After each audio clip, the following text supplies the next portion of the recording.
Welcome to the Intrinsic First Leadership Podcast. I'm Aaron Robbins with Intrinsic First. Don't forget to like and subscribe to stay up to date on our latest episodes. Ready to dive into the world of leadership? Let's get started.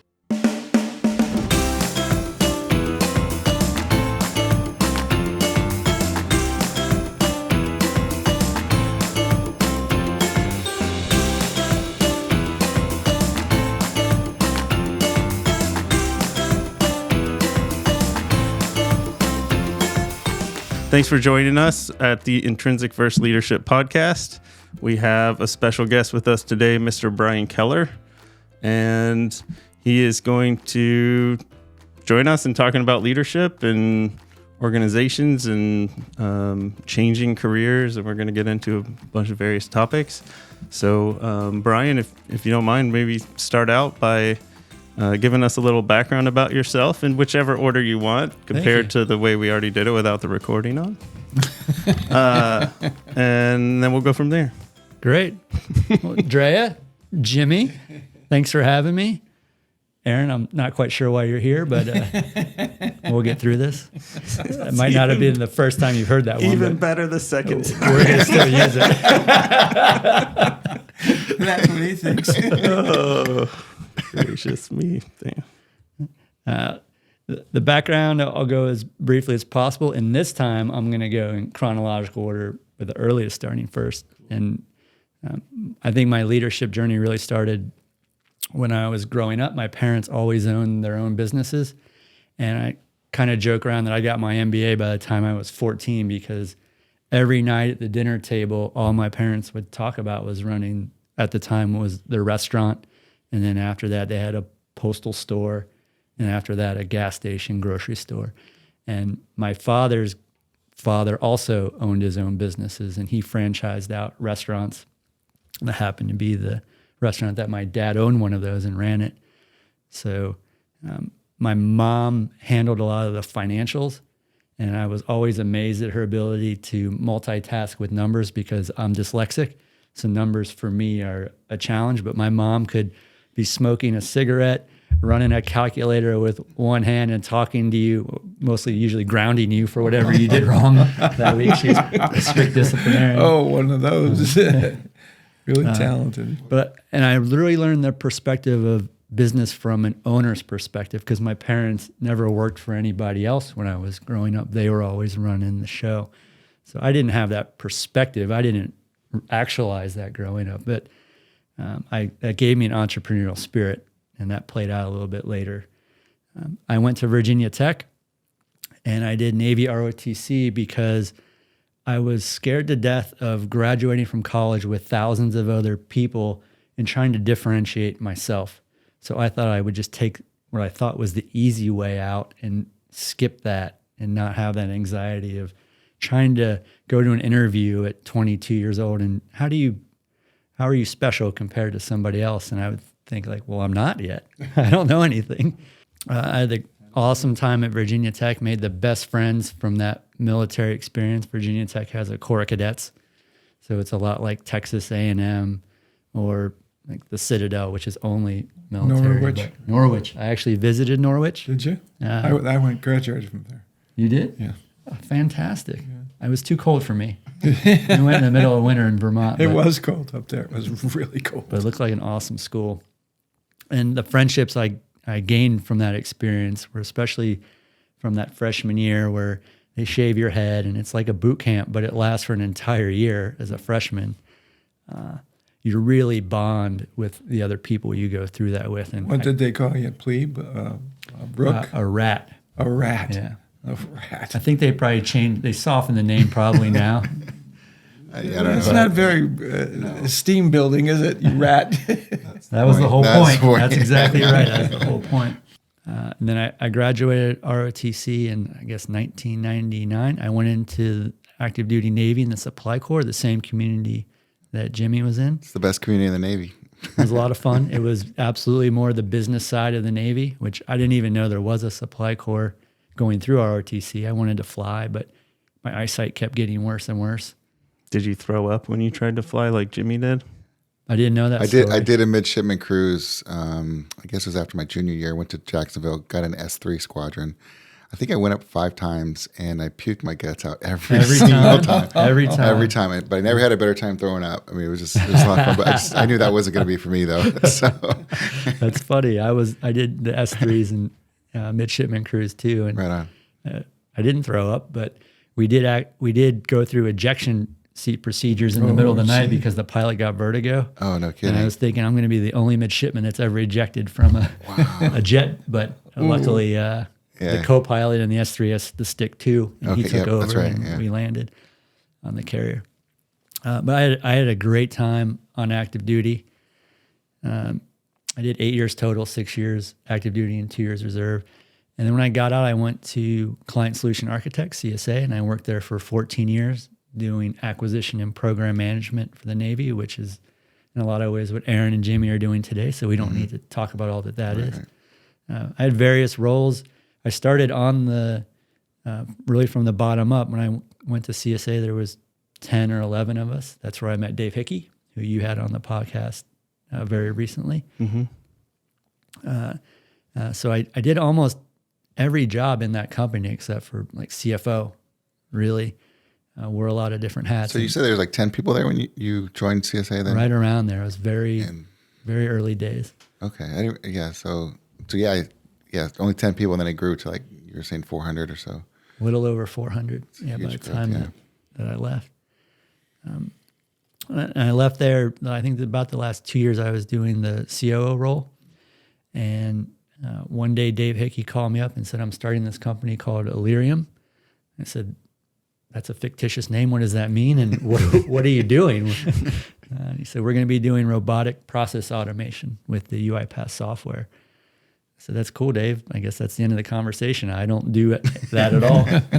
He's like, no, I think you should come over. Let's give this a shot. So I thought about it literally for about an hour. I opened up UiPath and learned what it was. And I said, this is a career opportunity. Even if the company doesn't make it, I'm going to treat this as I'm going to go back to school. And I had never coded before, never done a whole lot with technology other than some SharePoint stuff. And I thought, this is exactly really what I need. I was looking for just a complete restart. And that was 5 years ago. I've been doing that ever since. Yeah, and we learned from Dave, like it's newer technology, but we talked about earlier, it's really cool to see it kind of get into the government space, because it's not just doing the new technology, but it's doing it right and taking the time and educating people on what it can do for you. So we have a lot of similarities in our background. It was the first time I heard you actually go from, like, I grew up in the restaurant business as well, so I get that whole entrepreneurial spirit, and watching your parents kind of run a business. And so you don't realize until later on in life, like, how much that really rubs off on you. And so, it's foundational. It's almost everything. Yeah. Good or bad. Good or bad, right. But you see a lot of it, and there's nothing like a really good, strong mom and pop shop, whatever they're putting out. The other part of that was the Navy. When like I said, aviation wasn't for me, and I didn't know the supply corps existed until I got into it. And it's all about, like the business managers of the Navy. And then that's when I truly felt like, yeah, this place, the Navy does have a place for everybody, because I felt at home when I got into the supply corps, and it was fantastic. So a lot of those skills when you're younger, I think transitioned into that. So I guess my question is, two questions, like your decisions and thoughts of going into the military, like what was so appealing to you? And then when you end up transitioning out, because just from that background, I put myself in there. Obviously I did 20 years, but you decided to get out early, and I was kind of curious to your thoughts on that. I think one of the reasons I joined was because of the singular reason that a lot of people joined that were my age, and that was Top Gun. And you watch that movie, I probably watched it 50 times in my life, and I could go home right now and watch it again. And the fact that they made Top Gun 2 so good, it's just fantastic. They made us wait, 30 years for the next one. Right. But that portrayal of, I think, that lifestyle and naval aviation in a lot of ways is that cool, but then I also have friends, and so do you, that did that job. Mm-hmm. It obviously glamorizes certain aspects of it, and other aspects of it are not as exciting. But overall, it is a fantastic job to have. In fact, it doesn't even really feel like a job. Right. So that was what originally piqued my interest in the Navy. I had no interest in the Marine Corps, the Army, the Air Force. It was always the Navy, and I think it really was influenced by that. Yeah, if you think about it, we were probably like, what, 10, 11, 12 when that movie came out, and it was huge. So I had very similar. And then that coupled with like watching the Blue Angels for me was like, okay, I'm going to go try this out. So now I'm with you on that. Yep. And I think you had a second question. Yeah, so transitioning out, it's not an easy decision to get out of the military. Sometimes it's easier just to stay in, right? So I'm kind of curious what you were thinking, what were your thoughts in making that decision to transition? I really took it orders by orders. And my last set of orders, it brought me to San Diego at what at the time was Spay War, and now we know it as Nav War. And I was doing contracts work as an intern. And I think it was a combination of, I'd just come off of an aircraft carrier. I did a deployment before 9/11 and a deployment after 9/11. And the deployment after 9/11 lasted almost 10 months. And we were always underway. Were you on the Lincoln, was it? The Lincoln. Oh, I didn't realize you were on that ship. Okay. Yeah. Same ship that Brett Chalfant was on. Okay. As a supply corps officer afterward. We'll get him on soon. That's right. You got There you go. You got to give Brett a shout out too. And that deployment, we were never in port. The operational tempo was super high. And the 2 years in San Diego went so fast, and then it was going to be right back out to the fleet. But I could also see the career progression in the supply corps, and that didn't really appeal to me. Okay. Going to a warehouse, Yeah. like the NAV ICPs, and you're going to run that warehouse. And I thought, I don't want to live in those locations, and I don't aspire to run a warehouse. and so I think the Navy influenced me getting out because they put me in San Diego. I grew up in Ohio, and growing up, I always watched Beverly Hills 90210, and I thought, those kids are having so much more fun out there than I am in Ohio. I got to get out there. So I pushed very hard.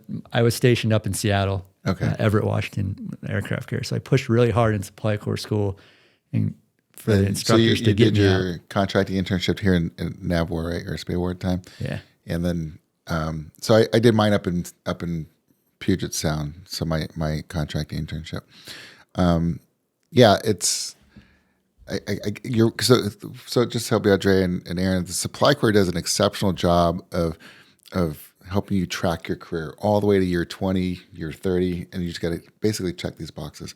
It's not as easy, but I mean, they really do lay it out for you. And I remember getting that when I was a JO, a junior officer, and thinking something like, "That's it."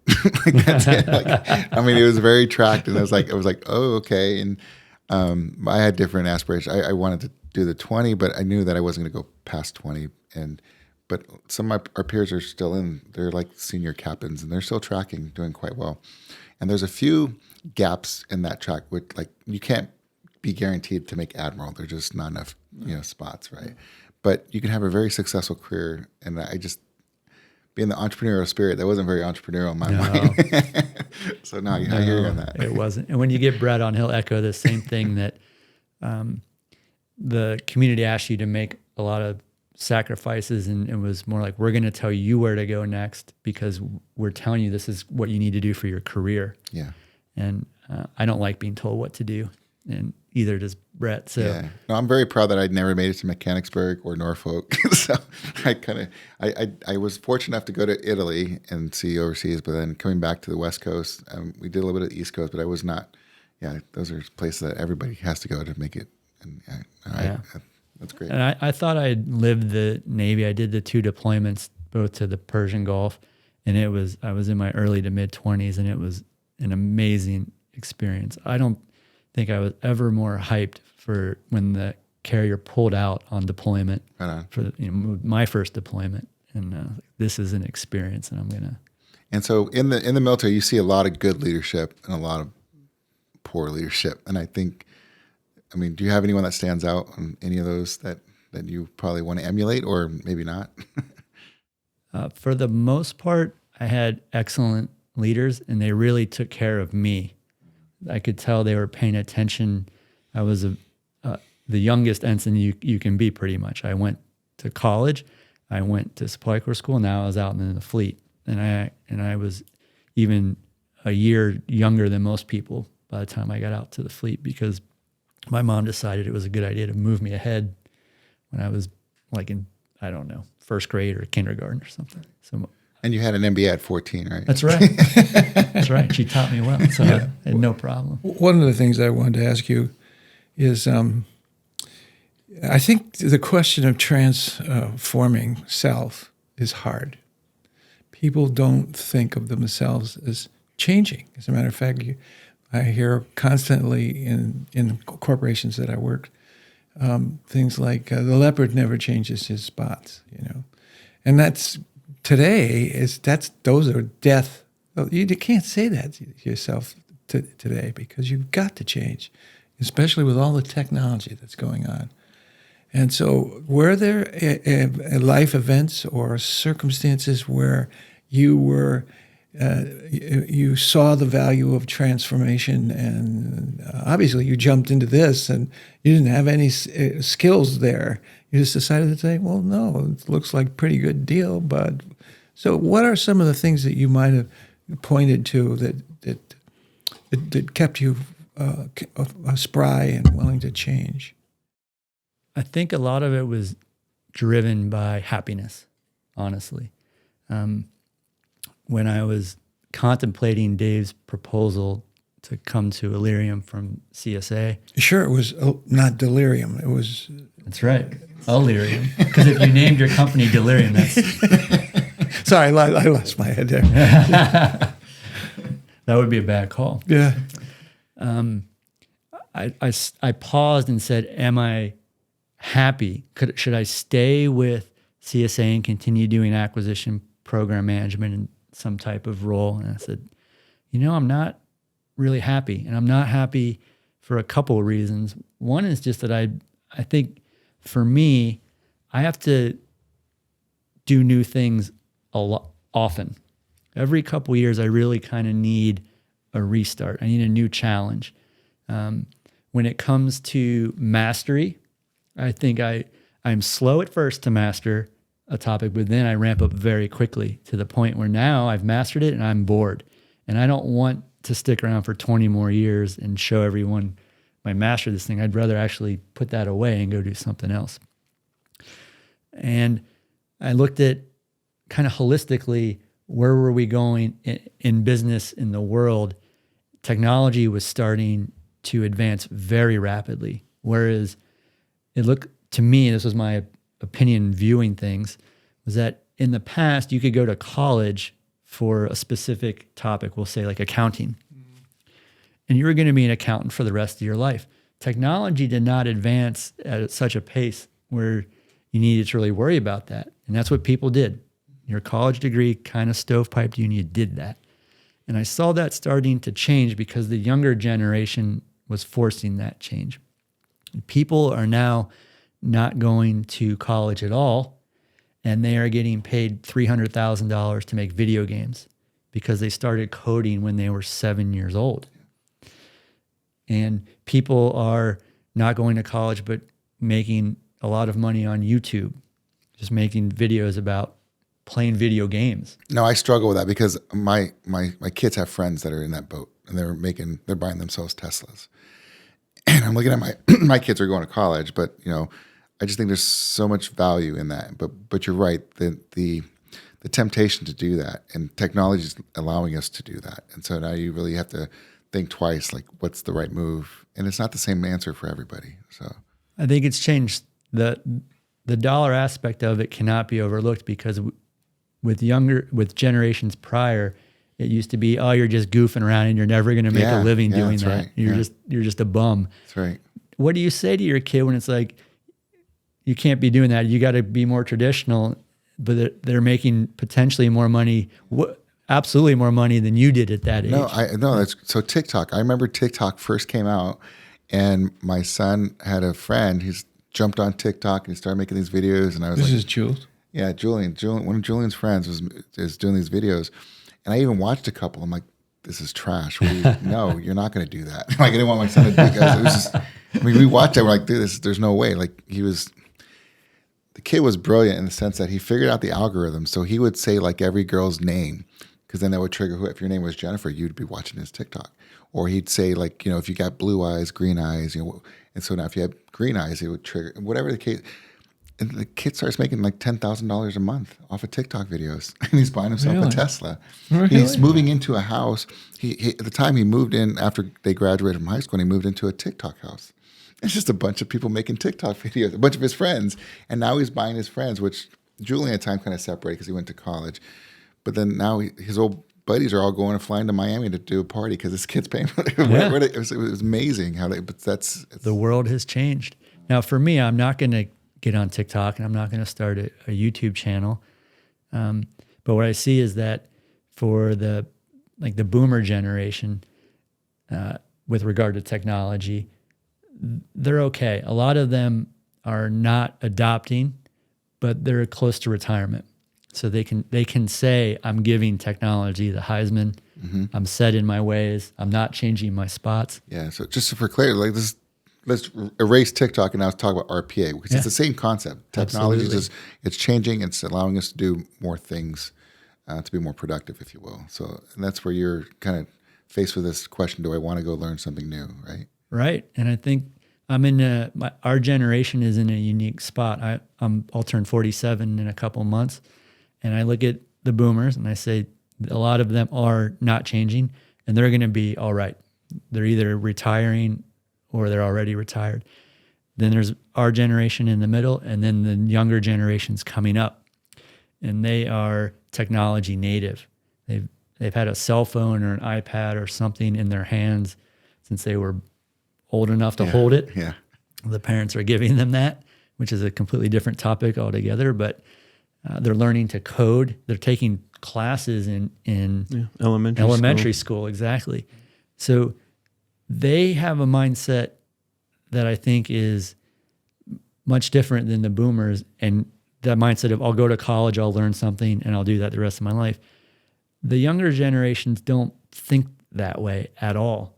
They think, I've never done that before, but give me a weekend, I'll learn it on YouTube, and I'm going to come back on Monday with a proficiency that allows me to actually execute that in the workspace, do something new.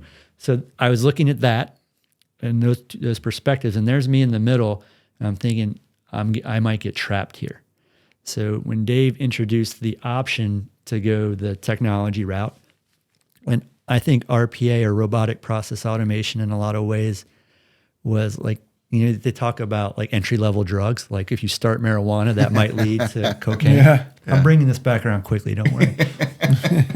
That's kind of like what RPA, robotic process automation, was. It's a gateway technology that you can master relatively easily. UiPath had, or still has, the UiPath Academy, all these free classes.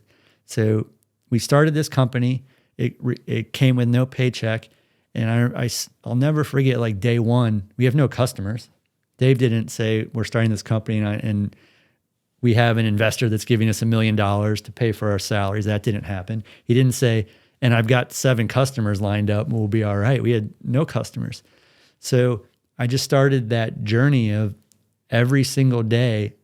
I'm like, I have to wake up and I'm going to class today. I have to learn about what we're doing because we just started a company, and it's the reason why a lot of other people, when we asked them to join us early, they said, hell no, I'm not joining you guys. You guys are crazy. Adam Kessler was one of them, and probably rightfully so.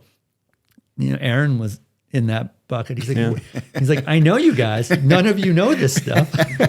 And we can joke about it now, sure, because it's a half decade later, and we're doing pretty well. We're not going out of business. But at the time, my personality, I needed that. I needed the forcing function of like, well, this is, if you don't make any money doing this, you might end up sacrificing a year or two of salary. And right. So you got to make it work. That's a big jump, yeah. And you guys did, or you are making it work. So that's fantastic, I think. So you carry into the future, in some ways, a an attitude that you can master changes, and it's not going to defeat you. It's going to be a stimulation for you, for the future for you. And as I think of the generation that came before you, they really, I mean, technology is like I was kicking and screaming coming into the 21st century. I didn't want to do this, you know. And it's a very different world. And so you're saying, I embraced it, I jumped into it, took the risk, and there, because that comes around to the question of leadership. As you start to think about teaching people leadership, they often are stuck in molds that are pretty stiff, and pretty what's something non-risking. You're almost non-emotional. You sound excited. You sound, this is the greatest thing since sliced bread. I mean, I can do this. That's right. It is. Yeah. It's empowering. Yeah. Too. And then of course, you know, that allows you to change your leadership styles if you have to. It enables you to say, well, maybe that's not the best way to approach that human being to get them to do the things that the company needs to have happen. Yeah, it's been a mindset shift in a lot of different ways. One is the adaptation that occurred in my brain. I could feel for the first couple months learning the basics of software coding, variables and arguments and those sort of things, and grasping those concepts after 40 years old. That's an important point I think I'm about to make. Like, it must have been like stressful, or you had to concentrate quite a bit more than you were used to. I was exhausted at the end of the day. I was exhausted. Yeah. And then the magic of going to bed and everything that you learned during that day. It was so many times where a concept would be, I would sort of be on the way to grasping it at the end of the day. I went to bed, I slept. Woke up and it suddenly And we know now, by now a lot of us have read Why We Sleep by Matthew Walker, such a fantastic book. It's when you sleep and I wake up the next day and I'm like, I get it. I grasp it. Why is that? It was 7 hours and 15 minutes, I think it is, to take something from your short-term memory to convert it to, muscle memory or something that you learned. So yeah, that's fantastic. I love that. A lot of adults would, at our age, would have learning something new and taking that much time. I would imagine they would find it exhausting, but that would turn them away to continue on. And to Drea's point, I think that just gave you the fuel to just keep going, which I think is awesome. Well, I think that's why I wanted to come on, was I have a message. This is absolutely is not impossible, not even close to impossible. I think if you're in your late 30s or 40s, there's too much runway left in your career to not start thinking about technology. And it could be any technology. Even if you're an accountant, there's technology with artificial intelligence and machine learning and the application of those principles. You could be doing your job differently. And someone will come along at some point doing that job completely different than you will. So the barrier to entry might seem immense, but most of it is just in your head, and the resources available today without needing to even spend $1 or maybe spend $14 on Udemy and find your favorite instructor. You can go away during the weekend and learn a brand new skill. And once you start, it just gets easier and easier. And Alarium has actually made that, they've continued to evolve now, bringing AI, and we talked about SalesFed when Dave was here. I mean, I imagine AI for you is just a whole new game that you're ready to jump in if you haven't already. I'm sure you dabble with it. I mean, your thoughts on AI and where that's taken us? I'm most focused on AI and ML from an application standpoint. I want to know where I can use it from the standpoint of a general concept, and is it good or bad, or some of the stuff coming out with generative AI is, even for technologists, is mind-boggling. The artwork that generative AI can create from prompts is amazing. But I am much more pragmatic, and I think about from an application approach, and how do we use it I laugh in a lot of ways because every software company out there, that they're scrambling to say that they're using AI and ML in their application, right? It's a taggy buzzword. For most of them right now, it is a very weak connection to, is that AI and ML actually being used in a useful way? It's right now, it's mostly no. It's a lot of marketing. So you have to be, careful is not the right word, but just be aware that there's a big push for all those companies to say that. And it will get better and better. Other companies are doing shocking things with it already in application. And for me, a lot of the technology is still based on automating business processes. And I think UiPath is one of the companies doing a good job of integrating the AI and the machine learning smartly to read unstructured documents and things like that. So they're really pounding home in their core business how to use the tech. And you've already mentioned like the younger generation are like native to a lot of this technology that's coming about.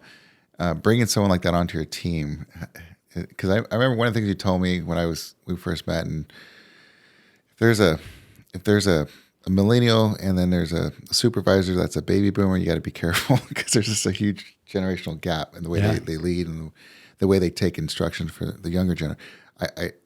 Any thoughts on we're starting to see Gen Z come into the workforce now, and I'm sure they're much more adaptable to this new technology and where they go. But any thoughts on like leading or supervising someone that?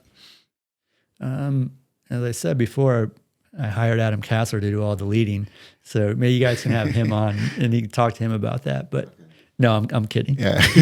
Well, I'm kidding, but I'm not. He does run a lot of the company. I'm extremely grateful. Would he consider himself a millennial then? Adam? Yeah. Or is he? I think he is. Yeah. Yeah. I'm trying to remember. He doesn't act like a millennial in a lot of ways, but I think from the year he was born, yes. But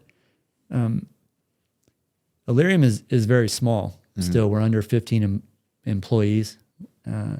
And I think I learned a lot about myself too coming out of CSA, and we got to about 400 something people.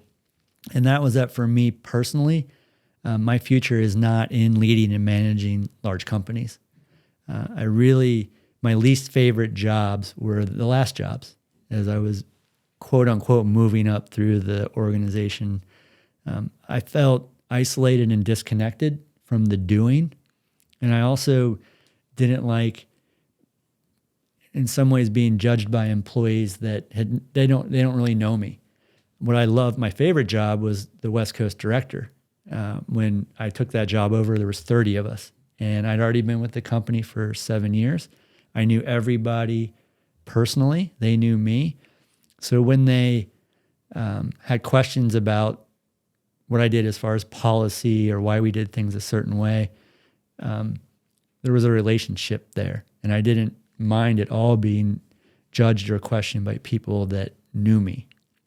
And we grew the West Coast in the next couple of years. Jimmy, that's when you came on to, I think, top out, Aaron, you probably remember better than me, but maybe just under 200 people. Yeah, we're about 185. So that's not the hyper growth that some of the tech companies experience, not even close, where they're onboarding thousands of people in a year. But to me, that was a lot, but I still knew everybody.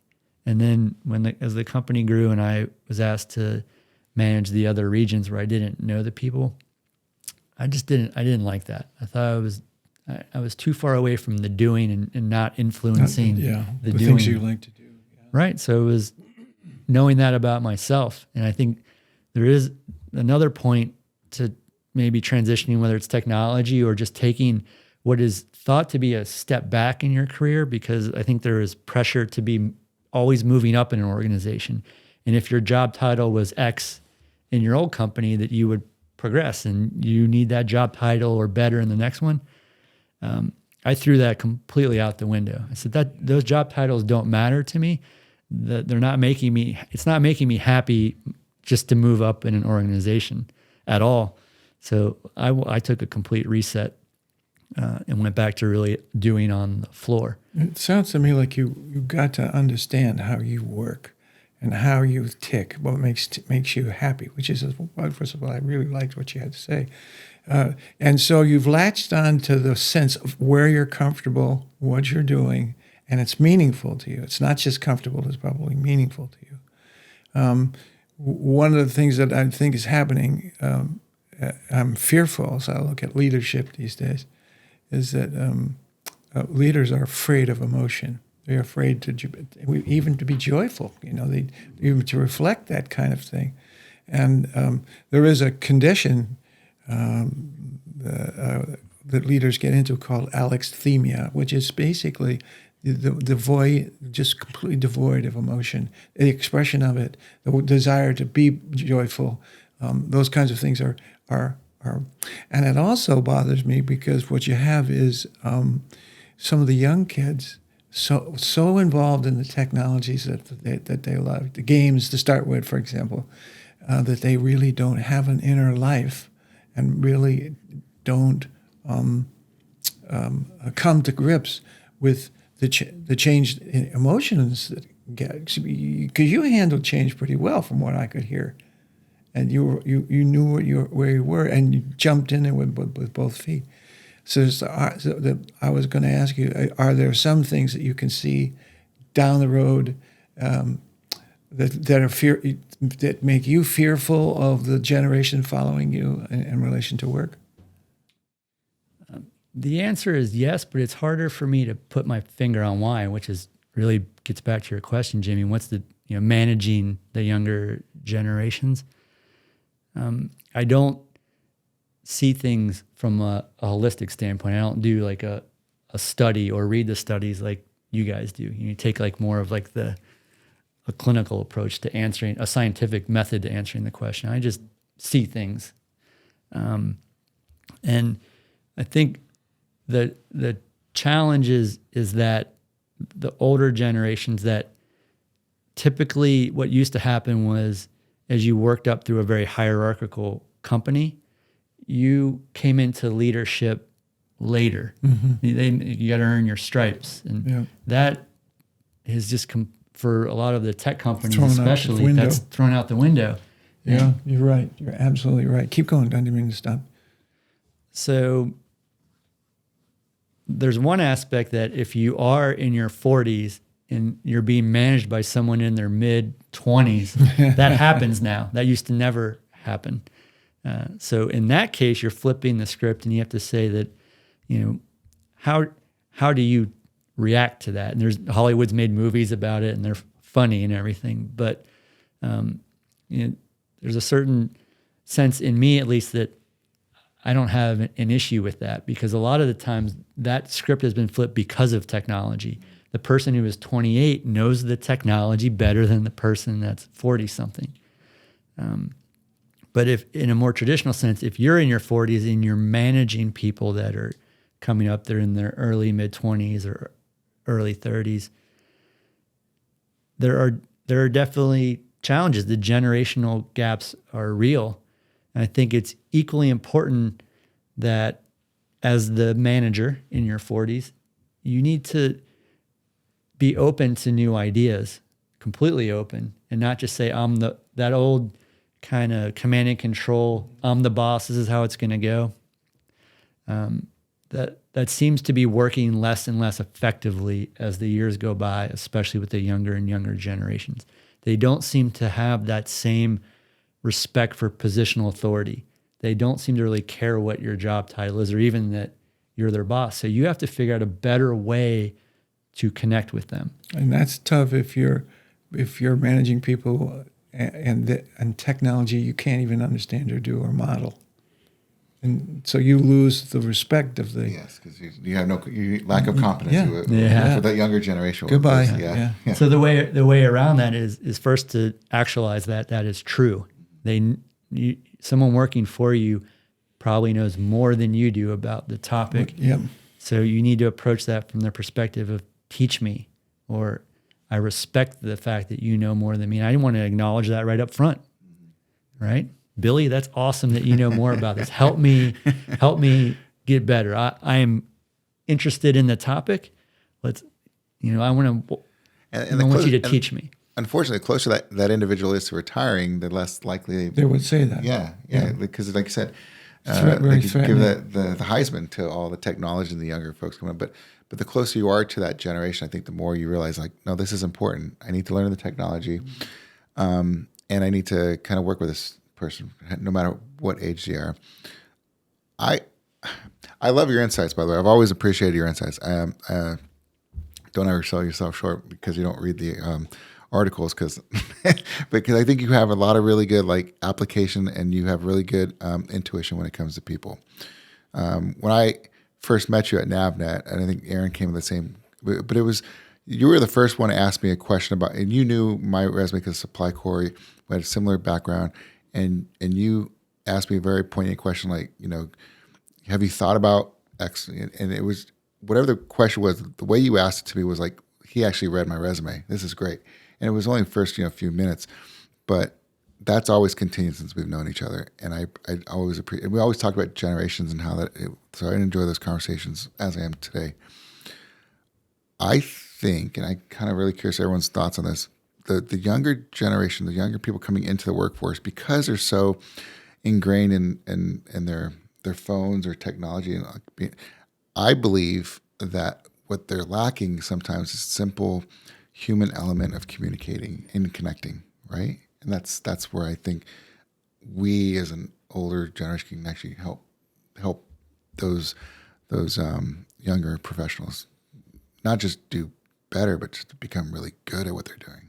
And so that's my thoughts, I guess. Yeah, I agree. There's challenges on both sides for sure. I think that a lot of those challenges can be overcome with just candid, straight talk. And I have noticed that a lot of times in the business environment, I think leaders and managers are starting to get nervous about straight talk and candid conversations. It is essential to leadership. It's essential. And if the culture of that company has you running scared from being your true self and saying the things on your mind, you need to either realize that you're in a position to influence and change that, or get out. Because, for instance, in our company, everybody works from home. No one goes into offices. We're not all together. I can't see my coworkers day to day. So we give them a massive amount of autonomy with their schedule. And we really focus on the results. And a lot of times that's driven by the client. But sometimes we have to drive, the client is not pushing the deadline, we are. So we've had employees, and this was not generational, this was actually some older employees from is across generations. That giving someone that autonomy in their day, some people cannot handle it. I agree with that. They can't handle it. So you think that's more age determined than it is technology? I do not think that one in particular is age determined. I've seen across the board, everyone is struggling with it. Just like I see people in their 40s and 50s struggling with cell phone addiction. That dopamine chemistry, it transcends generations. That's clear. Yeah. So when I talk to my teammates about putting some structure in place, when I realize that they're being challenged, and why are they challenged? They're not meeting deadlines. I'm not there. I have no interest ever, but especially later in my career now, of babysitting people and making sure that they're at their desk for 8 hours. That's ridiculous. What I care about is the productivity, which really should be the focus, I believe, of all managers and leaders. It's the output that you and the want. quality of the output, getting it done right. Jimmy's getting all excited. I am so excited. I've been trying to echo that here. Let me just clarify something. Do you have people that report to you? Yes. I know we're very flat structure, but I yes, got the feeling that that's a tough question because it's so flat. Yeah. If you have, do you have people that report to you that manage other people? Sometimes we might have a project that requires that, but not really. so much anymore. That was my old life, but not so much right now. Yeah. Because I was just wondering what you would do with an older or a person who's not really competent in interpersonal skills, and you were talking about being able to communicate. It's like the word you used it. What do you do with that? Well, it's funny that you brought up the levels of management, because that's one of the things that I realized late in my career at CSA that I did not enjoy at all. I did not like being at the top of, it was hierarchical, the top of the pyramid. And now my job was really to train the next level down. But then they had managers under them, and they had managers under them. Mm-hmm. But I'm too far removed. I don't really have the skill sets. I want to be more at the working level, to be observing. And I didn't like, well, you're going to train the directors, and then the directors are going to train the line managers, and I didn't like that. So in your training in Illyrium, is it more one-to-one then? Is that what I'm saying? It is a lot of one-to-one, and it's a lot of autonomy. Like what I've realized is that I guess this does tap into motivational theory, but if you and I are working on a project and you know that I have the lead, I think almost by default, most people that are not leading are going to give you about 50% of their effort. Yeah. But the second that I step back and I say, Jimmy, this is your project. You run the schedule, you run the deliveries, you're going to run the client interaction, it's yours. If you have the skills to do that, you're going to embrace that, and you're going to do much better. You're going to be more motivated that you get to own it. The issue comes in if you give somebody that autonomy, but they don't have the skills, you've kind of hung them out to dry a little bit. They can't close that gap. But when we hired Illyrium, I'm really looking for people, and in the interviews, you're just candid and tell them, I need to know that you're comfortable running the show, that I can give you the client and you can take that end to end. So that is a big part of our model. And that right there removes that hierarchical structure from the beginning. And a lot of times I'll put myself on a project and I'll say, I'm just here to offer technical support, but you need to tell me what I need to get done for you.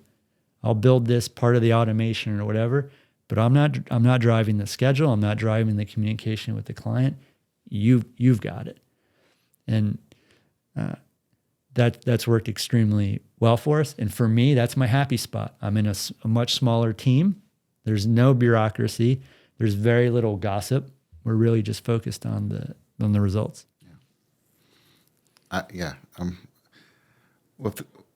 I shouldn't say that. If we go belly up, I'm going to go work over at Illyrium. We're not going to do that. I really appreciate that. Good to know. That's what we need, is that kind of candid conversation. That's right. Yeah. No, I really appreciate that, because I think you're right. It does hit on self-determination theory at all wickets. You're talking connection, you're talking competence, you're talking autonomy, and that's awesome that you guys are doing that. Yeah, my mind. You've got my mind going in lots of different directions, but turn over to you. It's an important concept, though. Is the level of autonomy you have it's a psychological need that we all need to be motivated for why we do something. But your point about skill is very important, because you can give someone autonomy if they don't have the skill to know how to use that autonomy.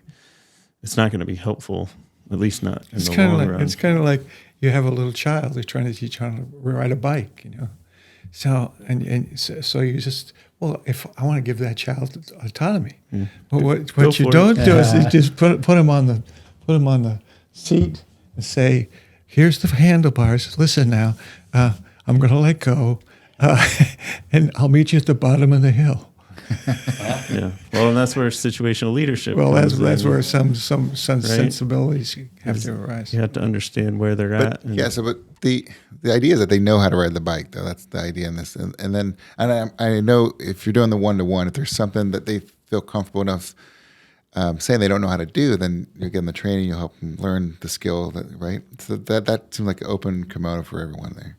Absolutely. That's something I didn't think about when we started talking today, but a couple of CSAers that came over that we knew, Andrew Parmesan, who still works with us today, and Michael Bunt, who was with us part-time. He was full-time as of a couple of days ago. When they came to Illyrium, they were in the same boat I was. They had never done software coding. They had never done anything with technology. So there was obviously a little bit of apprehension, although Andrew Parmesan was pretty much like, yeah, let's do that. He had dabbled with UiPath at CSA. But I really enjoyed taking them through the progression of, I can't just drop you off with the client on day one. That's not going to go well for any of us, and you'll quit because that would be very frustrating. The client's not going to have a good experience. But I really enjoyed that one-on-one time with them, teaching them about RPA and automation in UiPath. And it's awesome to look back for both of them, after like 4 to 6 months, they had it. They've got it. And the other part, the one word that we haven't been saying that I think you're highlighting as a real value in being able to do business the way you do is being with people that are okay with being vulnerable. So that vulnerability, I think, is where people can speak their truth and have an open, candid conversation. And you call it psychological safety, but I think it's a real skill to learn to be. And our parents weren't always telling us about their emotions and how they felt. They kind of, I don't know about your parents, my parents, they was all kind of bottled up, and especially in a restaurant business. I mean, unless you're really pissed off, they're throwing stuff around, but they didn't. Tomato sauce is coming. But I mean, I'm making a generality here, but I think it's really important, especially as you get into your 40s, and to just really be able to have those conversations and be vulnerable, and knowing that you're not gonna, worry about being ashamed or embarrassed or whatever. But that's where you really get true progress and true connections, I think. So be able to put your ego aside. Yeah, 100%. But I think I've been thinking about personality traits, disposition as well. So Brian's a high C. And you never had a problem in a meeting, if somebody was bugging you or talking too long, if I was talking too long, and you never had any problem just cutting people. Hey, we've already talked about that. I've heard you say it like 3 times now. That's enough. Well, let's keep going. What is a high C? High C is introverted controller. Right. So in your environment, if there's something that's not a bad thing. It's just it's not a bad thing. Tendency just to act on the environment to try to change it right. to meet your inner needs, but you don't do that right away. You hold, and after a while you'll let go. So, right. Yeah. So well, and just introverted also is I think thrive more in if you went to a networking event with 100 other people that you didn't know, at the end of it, you'd probably be exhausted and need a break and some alone time and, self time. And so I don't know what I'm hearing today is that, you clearly through the CSA stuff, and we had a lot of negative things that happened in the latter portion of that time. It was a rough 6 to 9 months after 5060. A big thing that helped getting through that, because it was challenging, but I always thought of, you got to keep everything in perspective, or it's all relative. And I thought, we're not special. This is absolutely not the first company this has happened to, and we're not going to be the last. So yeah. That no, perspective. I'm with you, but it sounds like it also helped you kind of recognize things about yourself, of what you liked and what you didn't like. And, building in on the personality piece was that, you liked the more one-to-one or even team leadership piece, which is what you were talking about when you were the regional director, because it was regional director, but it was when it was with 30 people, mm-hmm. and you knew everyone really closely, or the one-on-ones that you're having at Illyrium with the, teaching people and helping them learn this stuff that you've learned, as opposed to at an organizational context where you got to, get up in front of a bunch of people that you don't know, because, now you're in charge of regions that you didn't grow up with, and it's people that you're just meeting, and they weren't necessarily the people that you would have picked if you had the choice. And yeah, it's a whole different ball game, leading in that context. And then, but I think what's really interesting is that, you could have, after all this stuff at CSA, we were going to leave, right?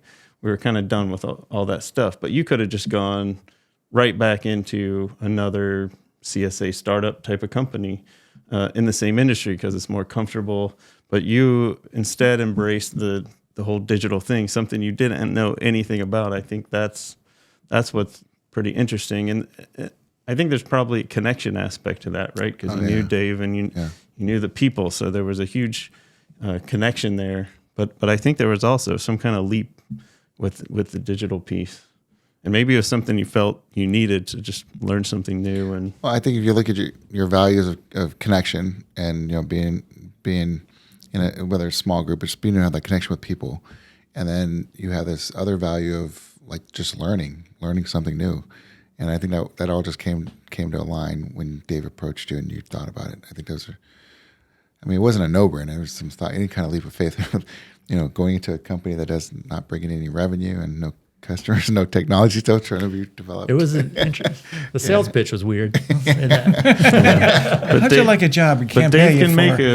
Dave can make a good sales pitch, even for something he doesn't yet know much about. And I mean, but you guys have learned it. Yeah, I think it's a great story, and I think you guys, I love your leadership, your philosophy, and everything you shared with us today. I think it's really impactful.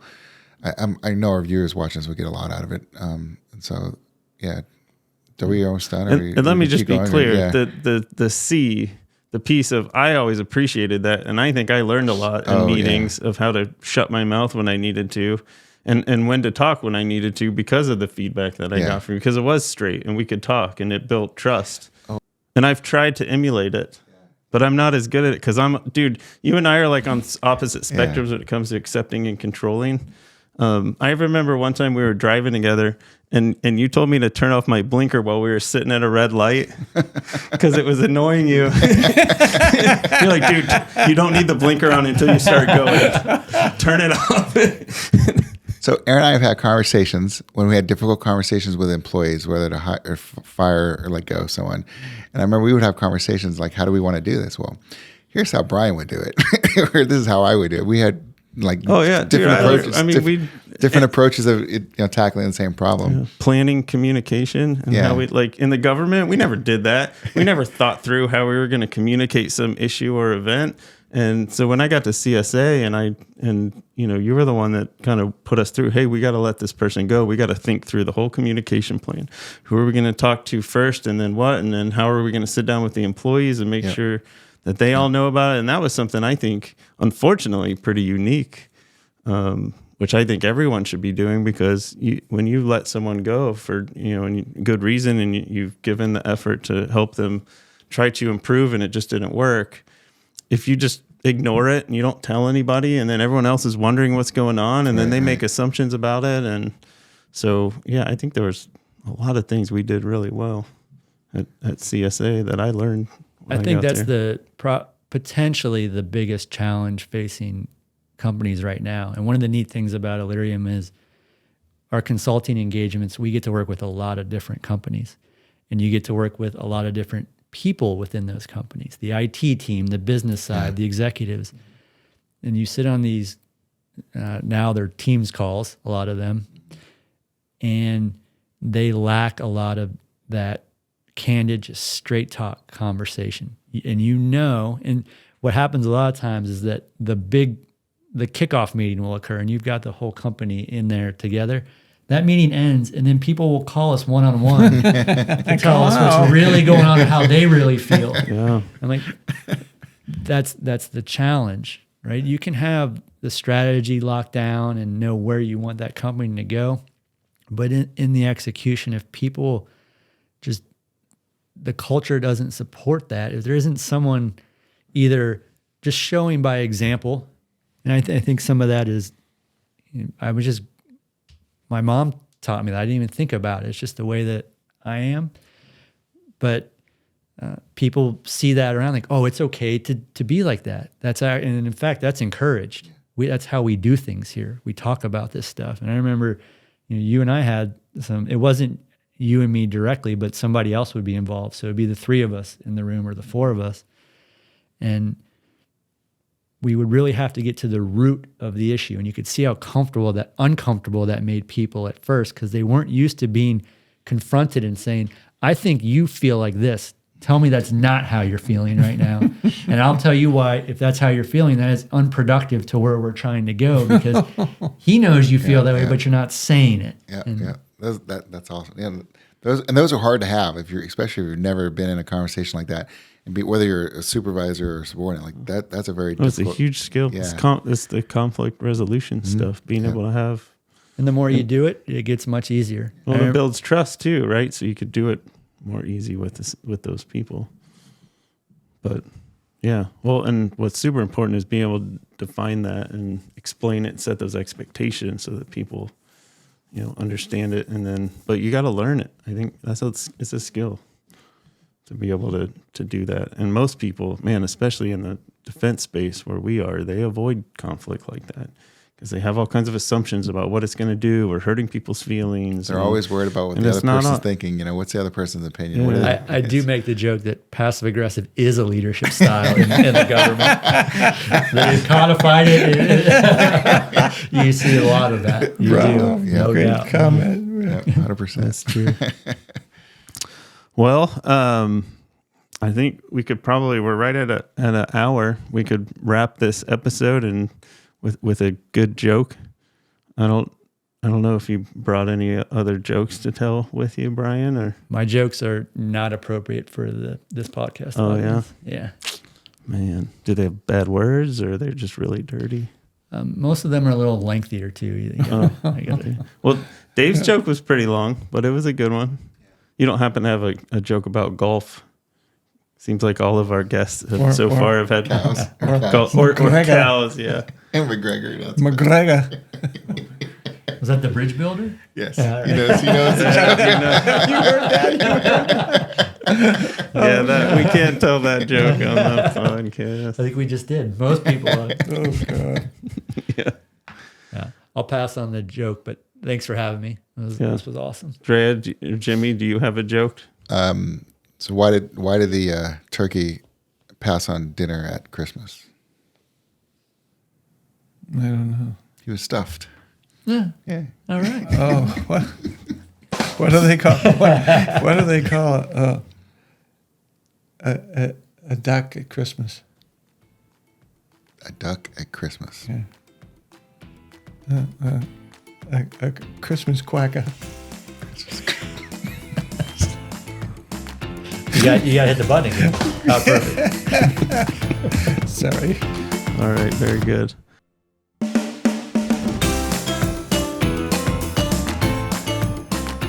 Congrats! You made it to the end of the episode. Thanks for tuning in. We genuinely hope that you found value in our conversation. If you liked it, please click that like button below and subscribe so that you can stay up to date on our current episodes. And if you didn't like it, you can click the dislike button, but make sure you click it twice.